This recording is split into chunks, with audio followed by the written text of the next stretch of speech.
Assalamualaikum warahmatullahi wabarakatuh. Saya Lola Fatimah dari Universitas Berbeda Purbalingga, program studi akuntansi.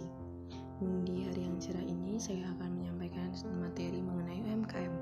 Untuk mengikuti sayembara yang diberikan oleh ibu dosen saya, yaitu Ibu Sela Rizky Amelia, pada mata kuliah Perekonomian Indonesia.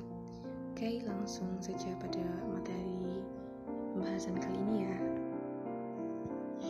Untuk yang pertama adalah definisi dari UMKM.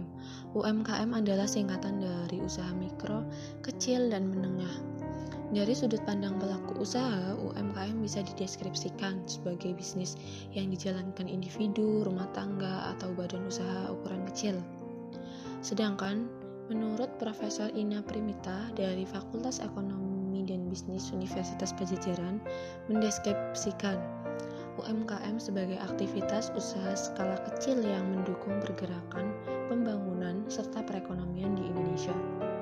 Sementara itu, M. Kuartono Adi menggunakan definisi lebih spesifik, yaitu badan usaha dengan profit kurang dari 200 juta rupiah dihitung dari laba tahunan. Peran UMKM bagi perekonomian. Perkembangan teknologi dan tren wirausaha membuat peran pelaku UMKM semakin penting. UMKM adalah salah satu penggerak ekonomi bangsa, sehingga keberadaan mereka sangat penting. Berikut beberapa peran UMKM dalam pergerakan ekonomi. Yang pertama, meningkatkan peluang kerja. Setiap UMKM yang didirikan merupakan peluang bagi orang untuk mencari pekerjaan. Tidak seperti perusahaan besar, UMKM cenderung memanjang syarat lebih ringan saat mencari tenaga kerja. Hal ini untuk memperluas kesempatan kerja bagi lebih banyak orang sehingga mengurangi jumlah pengangguran. UMKM juga memberikan kesempatan bagi orang yang ingin mendapatkan uang tambahan tetapi sulit meninggalkan aktivitas harian. Hal ini terdapat dari usaha mikro dan kecil berbasis komunitas, misalnya usaha kerajinan dan kuliner di kalangan ibu rumah tangga. Yang kedua, mendorong perekonomian lebih merata. UMKM adalah cara untuk menciptakan perekonomian yang lebih merata, bahkan di kota kecil dan pedesaan. UMKM memungkinkan masyarakat mengakses beberapa produk dan jasa tanpa harus pergi ke area yang lebih besar dan sibuk. Bayangkan saja jika kamu tinggal di kota kecil dan harus pergi ke kota besar hanya untuk membeli makanan atau pakaian. UMKM memenuhi kebutuhan dengan cara yang lebih murah. Yang ketiga adalah meningkatkan devisa. Devisa negara bisa meningkatkan dengan kehadiran UMKM yang dikelola secara baik. Devisa ini datang dari berbagai sumber, mulai dari hasil ekspor, produk ke pelanggan luar negeri, hingga menjual produk ke lokal, ke pengunjung atau pembelanja asing, misalnya lewat kios daring. Yang keempat, memenuhi kebutuhan secara tepat sasaran. UMKM biasanya lebih paham kebutuhan masyarakat sekitar. Produk yang dihasilkan sesuai dengan kebutuhan menggunakan bahan baku yang diperoleh dari lingkungan terdekat atau produsen lokal. Hal ini memberikan keuntungan bagi masyarakat setempat yang menjadi konsumennya. Perbedaan usaha mikro, kecil, dan menengah. Meskipun sering dipahami sebagai sebuah satu kesatuan, UMKM adalah singkatan dari 3 bentuk usaha yang berbeda.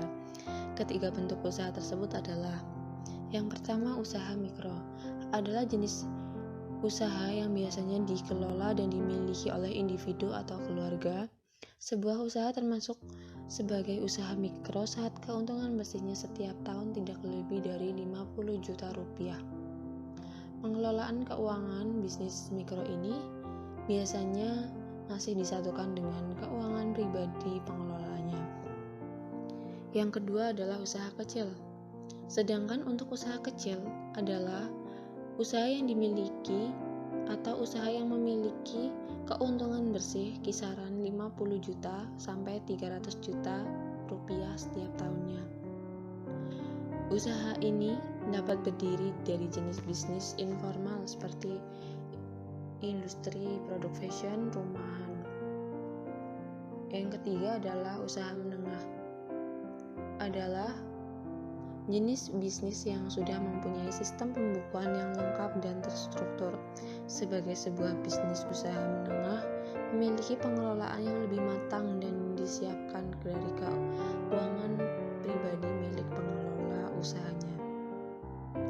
Untuk mengenai pendapatan, sebuah bisnis bisa dikatakan sebagai usaha menengah saat memiliki pemasukan lebih besar dari usaha kecil, yakni 300 juta ke atas setiap tahunnya. Mayoritas usaha menengah juga telah mengurus kepemilikan NPWP serta dokumen legalitas lainnya sehingga operasional bisnisnya bisa dibilang telah resmi dan diakui oleh negara. Setelah kita mengetahui definisi UMKM, peran UMKM, dan perbedaan usaha mikro, kecil, dan menengah, selanjutnya adalah ciri-ciri dari UMKM. Masih ciri-ciri dari UMKM tersebut, yang pertama adalah jenis komoditi atau barang yang ada pada usahanya tidak tetap atau bisa berganti sewaktu-waktu. Kedua, tempat menjalankan usahanya biasanya berpindah sewaktu-waktu. Yang ketiga, sumber daya manusia atau SDM di dalamnya belum punya jiwa usaha yang mumpuni. Yang keempat, biasanya pelaku UMKM belum memiliki akses perbankan, namun sebagian telah memiliki akses ke lembaga keuangan non-bank. Yang kelima adalah pada umumnya belum mempunyai surat izin usaha atau legalitas termasuk NPWP. Keunggulan dari UMKM. Yang pertama, keunggulan yang utama pada sektor UMKM adalah kemudahan dalam mengadopsi dan mengimplementasikan teknologi baru dan inovasi dalam bisnis. Kedua, fleksibilitas bisnis yang lebih mudah untuk menyesuaikan bisnis dengan kondisi pasar yang dinamis.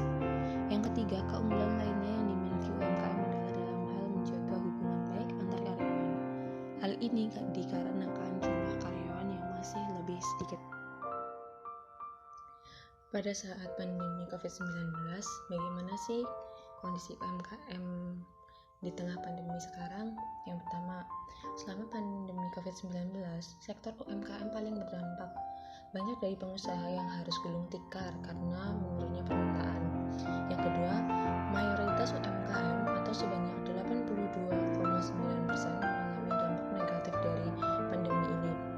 Hanya sebagian kecil atau 5,9% dari pelaku yang justru mengalami dampak positif. Yang ketiga, pandemi COVID-19 menyebabkan 63,9% dari UMKM yang terdampak mengalami penurunan omset lebih dari 30%. Hanya 3,8% saja UMKM yang mengalami peningkatan omset. Strategi UMKM untuk bertahan dalam pandemi COVID-19. Survei KIC tersebut menunjukkan para UMKM melakukan sejumlah upaya untuk mempertahankan kondisi usahanya. Mereka melakukan sejumlah langkah efisiensi seperti menurunkan produk barang dan jasa, mengurangi jam kerja dan jumlah karyawan, dan saluran penjualan atau pemasaran. Meski begitu, ada juga UMKM yang mengambil langkah sebaliknya, seperti menambah saluran pemasaran sebagai bagian strategis bertahan. Demikian materi yang bisa saya sampaikan, semoga bermanfaat bagi kita semuanya. Jangan pernah menyerah ketika kita masih mampu untuk berusaha lagi, karena tidak ada kata berakhir sampai kita berhenti mencoba. Sekian,